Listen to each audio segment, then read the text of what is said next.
তো বন্ধুরা সবাইকে জানাই শুভ সকাল। তো আজকে আমি একটা ছোট্ট রেসিপি নিয়ে আসলাম। তো রেসিপিটা হলো মাংস। তো মাংসটা নতুনভাবে কীভাবে রান্না করা যায় দেখাবো। তো সেই মাংসের মশলাগুলি নিলাম: পেঁয়াজ, রসুন, শুকনো লঙ্কা, কাঁচা লঙ্কা। তো আমি সবগুলি পুড়ে নেব, পুড়ে আলাদাভাবে একটু রান্না করব। সঙ্গে থাকুন, দেখতে থাকুন। তো পেঁয়াজ, রসুন, শুকনো লঙ্কা এগুলি পোড়ার জন্য আমি ছাঁকনিটা বসিয়ে দিলাম। তো এটার মধ্যে আমি পুড়িয়ে দেব। আর এখানে আমি পেঁয়াজগুলিকে খোসাগুলি ছাড়িয়ে নেব, একটু চিরচির করে দেবো, নাহলে ভালোভাবে পোড়াটা হবে না। আমি রসুন পেঁয়াজগুলি পুড়তে দিয়ে দিলাম।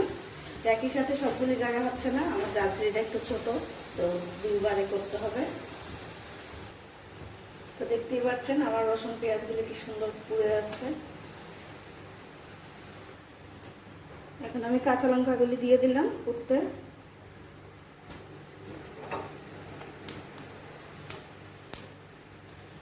তো কাঁচা লঙ্কাগুলি পোড়া হয়ে গেছে, এখন নামিয়ে নেব।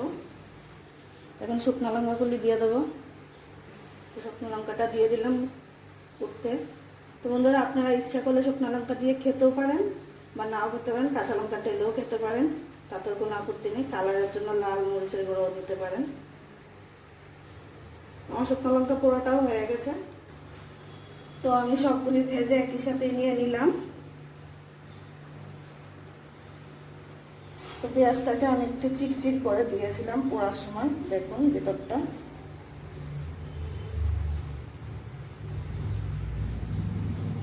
সুন্দর লাগছে। এইভাবে সবগুলি পেঁয়াজ এইভাবে দিয়েছিলাম আমি। এখন আমি সব মশলাগুলিকে আমি বেটে নেব। আপনারা ইচ্ছা করলে মিক্সচার করেও নিতে পারেন।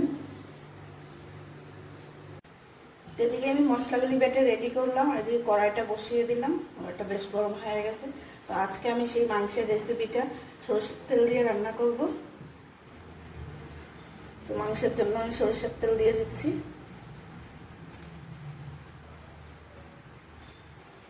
তেলটা বেশ গরম হয়ে গেছে। তো এর মধ্যে আমি একটা ফোড়ন দেবো। ফোড়নটা হয়েছে জিরা, আস্ত জিরা দিয়ে দেবো।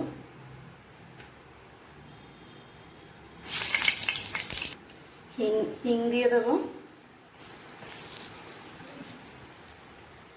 ফোড়নটা আমার বেশ লাল লাল হয়ে গেছে। এখন পোড়ানো আমার রসুন আর পেঁয়াজ বাটাটা আমি দিয়ে দেবো। আমি একটা আধ ভাতা করে করেছি, আপনারা ইচ্ছা করলে ফুল পেস্টও করে নিতে পারেন।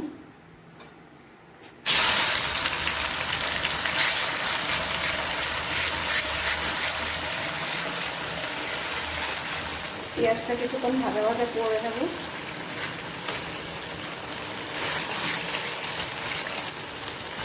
পেঁয়াজটা বেশ ভাজা ভাজা হয়ে এসছে। এর মধ্যে আমি আদা বাটা আর জিরা বাটা দিয়ে দেবো।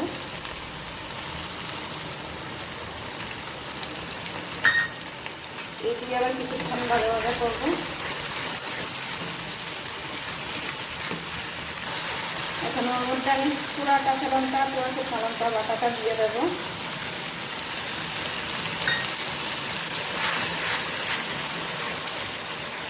পরিমাণ মতো হলুদ দিয়ে দেবো।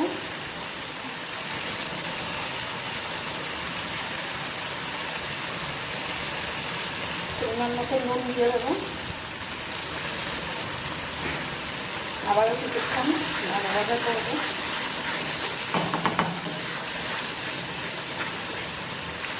মশলাটা বেশ ভাজা ভাজা হয়ে এসছে। এখন আমি ওর মধ্যে মাংসটা ঢেলে দেবো। মাংসটার মধ্যে আমি হলুদ লবণ কিছুই মাখিনি।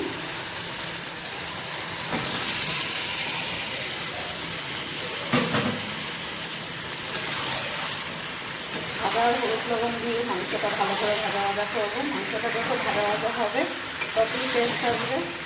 মাংস ভাজা ভাজা না হলে মাংসের টেস্ট আসে না, এটা সবাই জানেন।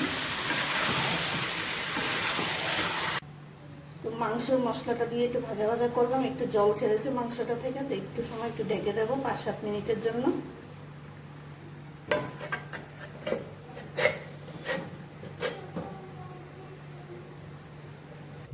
তো আমার ঢাকনাটা 5-7 মিনিট হয়ে গেছে। এখন আমি একটু তুলে দেখবো।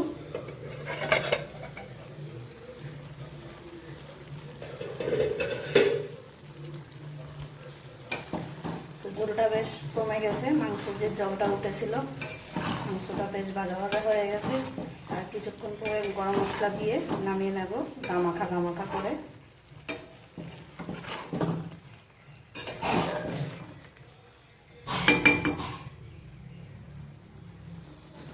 তো আমার মাংসটা হয়ে গেছে, এখন ওর মধ্যে আমি গরম মশলা দিয়ে দেব।